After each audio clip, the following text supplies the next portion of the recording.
오늘 말씀은 방금 전에 읽은 것처럼 아마샤의 아들 우시야 왕에 대한 말씀입니다.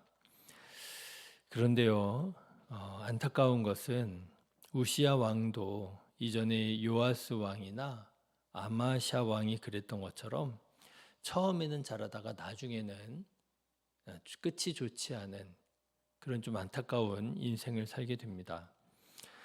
방금 전에 우리 읽었지만 처음에는 우시야 잘했습니다. 신앙적으로 하나님을 찾는 신실한 왕이었어요. 뿐만 아니라 탁월한 통치력을 보여주어서요. 오늘 26장의 말씀을 쭉 보면 남쪽으로 서쪽으로 동쪽으로 영토를 확장하는 아주 훌륭한 탁월한 그런 통치력을 보여줍니다. 2절 말씀 보시면 이렇게 되어 있잖아요. 아마샤 왕이 그의 열조들의 묘실에 누운 후에 우시야가 엘론을 건축하여 유다에 돌렸더라. 엘롯은요, 지금 우리나라식으로 말하자면 부산 같은 곳이에요. 이스라엘 최남단에 있는 핵심 항구 도시인데요. 이곳을 다시 영토로 편입해서 그래서 남유다의 국제 무역이나 경제적인 번영을 이룰 수 있게 되었다. 이런 말이 됩니다.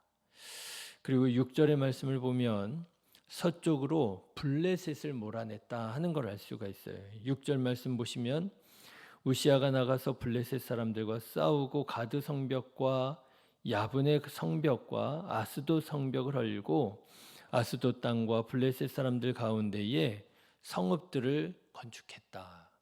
이게 이스라엘의 서쪽으로 영토를 확장했다. 그런 뜻이 됩니다. 또 8절에 보면 암몬 사람들이 우시야에게 조공을 바쳤다 하는 말씀이 나오거든요. 이건 동쪽으로 영역을 확장시켰다. 그런 의미가 되는 거예요.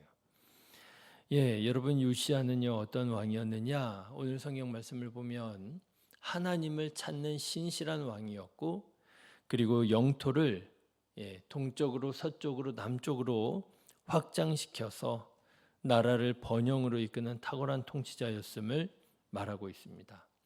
그 결과가 8절에 이렇게 나와요. 암몬 사람이 우시야에게 조공을 바치매 우시야가 매우 강성하여 이름이 애굽 변방까지 퍼졌더라. 그렇죠? 우시야가 매우 강성해집니다. 그래서 그 이름이 애굽 변방까지 퍼졌더라. 이게 무슨 말이냐면 그의 힘이 그의 세력이 애굽에 준할 만큼 세졌다라고 하는 의미가 돼요. 여러분 애굽이 이집트가 그때 당시에는 세계 최대 강대국 아니었습니까? 그런데 이 우시야가 다스리는 남유다 왕국의 세력이 이집트에 준할 만큼 그렇게 힘이 세졌더라고 하는 거예요. 그러니 여러분이 얼마나 기쁘고 또 귀한 일입니까?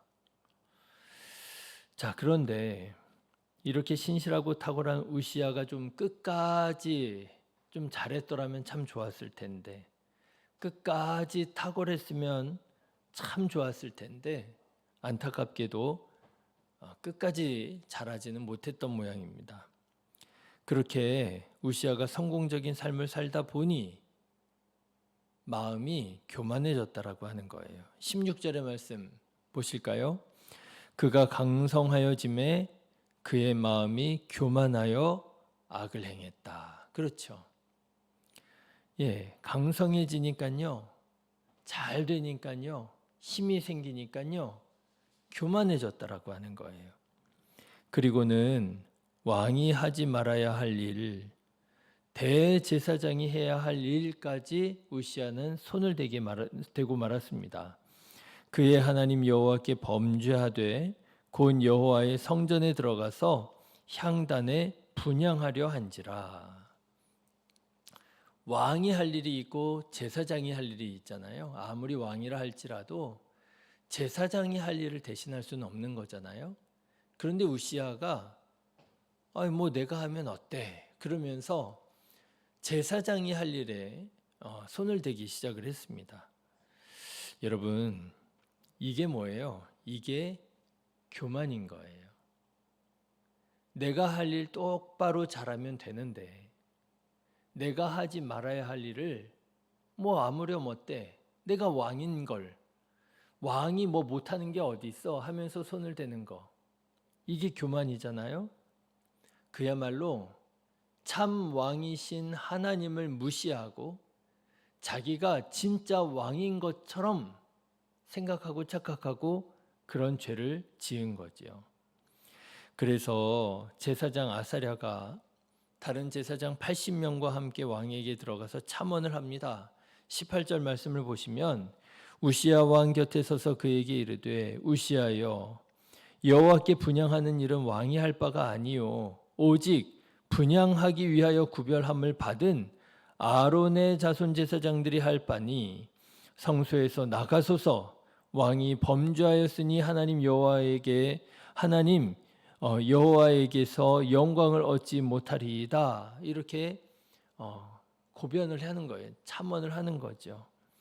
그런데도 이미 아나무인이 된 우시야는 제사장의 말을 듣기는커녕 오히려 제사장에게 화를 냅니다. 뭐라고 화를 냈는지 성경에 나오지는 않지만 아마도 그랬겠지요. 감히 무엄하다 그랬겠지요.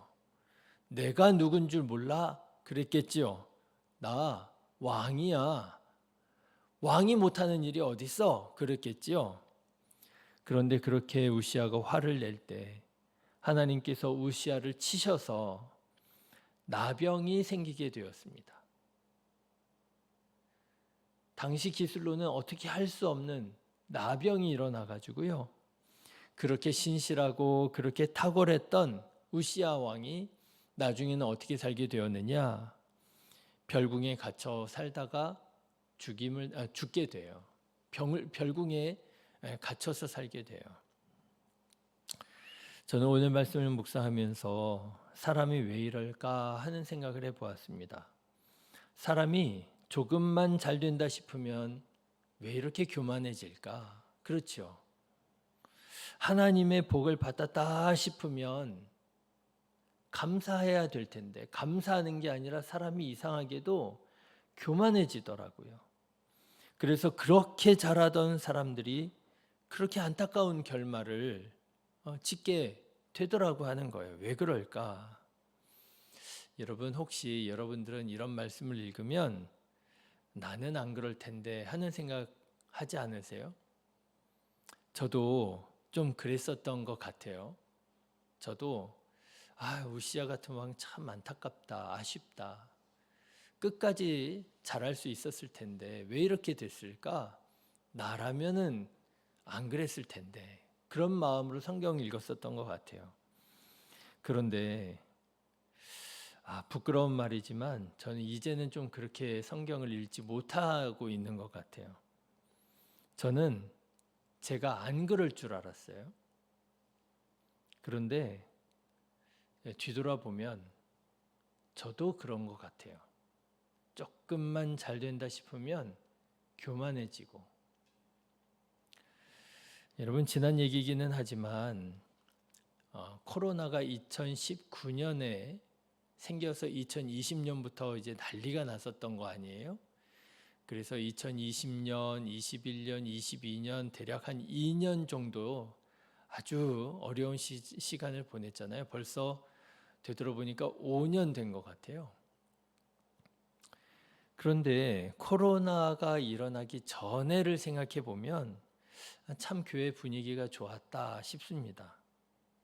지금도 기억하기를 제가 한 주는 이렇게 예배를 드렸는데 오늘따라 성도님들이 좀 많이 오신 것 같다 싶어서 예배를 마친 후에 점심시간에 몇 분이 오셨는지를 한번 세봤어요. 그랬더니 어른들하고 아이들하고 교회 학교까지 해가지고 전부 다 해서 그날 우리 이 예배실에 이 교회에 온 분들이 100명이 넘었더라고요. 얼마나 기뻤는지요. 100명이 넘었구나. 그런데 지금 생각해 보면 그래요. 그때 제가 별로 겸손하지 못했던 것 같아요. 하나님께 감사하고, 이 모든 것이 하나님의 은혜입니다.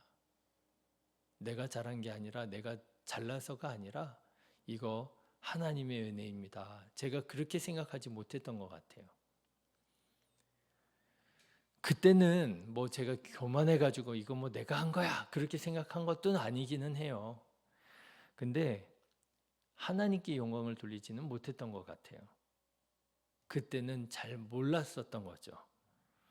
그런데 지나놓고 보니까 그 코로나의 그 힘든 시간을 지나놓고 옛날을 생각하면서 참 그때는 그랬는데 뭐 이러면서 생각하다 보니까 이제는 그 생각이 좀 나는 거예요. 내가 그때 하나님 앞에 그렇게 겸손하지는 못했었구나.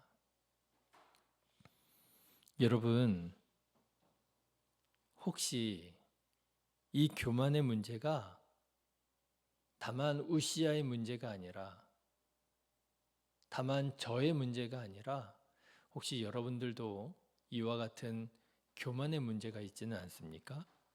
하나님께 영광 돌려드려야 할 순간에 하나님께 영광 돌려드리지 못하고 마치 내가 큰 역할을 해서 이렇게 된 것처럼, 내가 잘해서 이렇게 된 것처럼, 그래서 사람들이 내 말을 들어줘야 되는데 내 말을 따라주지 않아서 안 된 것처럼 생각하는, 나도 모르게, 우리도 모르게 우리도 순간순간 이 교만의 문제에 빠져 있는 것은 아니냐. 자, 그런데 여러분, 오늘 말씀을 보니까요, 우리가 조금 잘했을 때, 그때 우리가 기억해야 할 사실이 있겠더라고요. 여러분, 15절의 말씀을 한번 보실래요? 15절 같이 읽어보겠습니다. 또 예루살렘에서 재주 있는 사람들에게 무기를 고안하게 하여 망대와 성곽 위에 두어 화살과 큰 돌을 쏘고 던지게 하였으니 그의 이름이 멀리 퍼짐은 기이한 도우심을 얻어 강성하여 짐이었더라. 우시아가 이것저것 열심히 잘했거든요. 뭐 연구도 하게 하고 성벽도 쌓고 잘했어요. 그런데 여러분 15절 마지막 절에 보니까요, 이렇게 얘기를 하네요. 그의 이름이 멀리 퍼짐은, 우시아라고 하는 왕이 잘하고 있대. 사람들이 그렇게 인정하고 칭찬하고 하고 그럴 때에 그의 이름이 멀리 퍼짐은 왜라고요? 기이한 도우심을 얻어 강성하여 짐이었더라. 여러분, 여기에서 기이한 도우심은 누구의 도우심을 말하는 걸까요? 하나님의 도우심이잖아요. 우시아가 알았어야 됐다라고 하는 거예요. 기억했어야 됐다라고 하는 거예요. 인정하고 감사할 줄 알았어야 됐다라고 하는 거예요. 무엇을요? 하나님의 기이한 도우심으로 내가 그래도 이만큼 하고 있다는 사실을 알았어야 됐고 인정했어야 됐다라고 하는 거예요. 이게 내가 잘해서 되는 것 같지만 이게 내가 잘해서 되는 게 아니라 하나님께서 나에게 이렇게 은혜를 베풀어 주셨구나. 이거 하나님의 도우심이로구나. 이게 하나님의 인도하심이로구나. 사랑하는 성도 여러분, 하나님의 기이한 도우심으로 살아가는 존재임을 깨닫고 감사하며 살아가는 저와 여러분 되시기를 주님의 이름으로 축원합니다. 특별히 조금 잘한다 싶을 때 있잖아요. 그렇죠? 우리도 열심히 잘 해야지요. 우리가 힘도 내서, 우리가 아이디어도 짜내서, 우리가 최선을 다해서 열심히 해야지요. 그런데 그렇게 열심히 해서 뭔가 조금 잘 됐다 싶을 때, 조금 잘 됐다 싶을 때, 그때 기억하는 거예요. 하나님께서 기이한 도우심으로 도와주셔서 이렇게 된 거라고. 하나님께 영광을 돌려드리고 하나님께 감사하고 하나님을 찬양하고, 여러분 조금 잘 될 때 하나님께 감사 찬양 영광 돌려드려서 이 누구도 빠져나가기 참 어려운 교만의 함정, 요아스도 처음에 잘하다가 마지막에 무너졌잖아요. 아마샤도 처음에 잘하다가 마지막에 무너졌잖아요. 그리고 오늘 말씀해 보니까 우시아라고 하는 사람도 처음에 그렇게 잘하다가 마지막에 끝에 가서 또 무너지잖아요. 누구나 빠져나가기 힘든 이 교만의 함정, 여러분 빠지지 마시고 끝까지 처음이나 끝이나 한결같이 하나님께 귀하게 쓰임을 받는 우리 성도님들 되시기를 주님의 이름으로 축원합니다. 기도하겠습니다.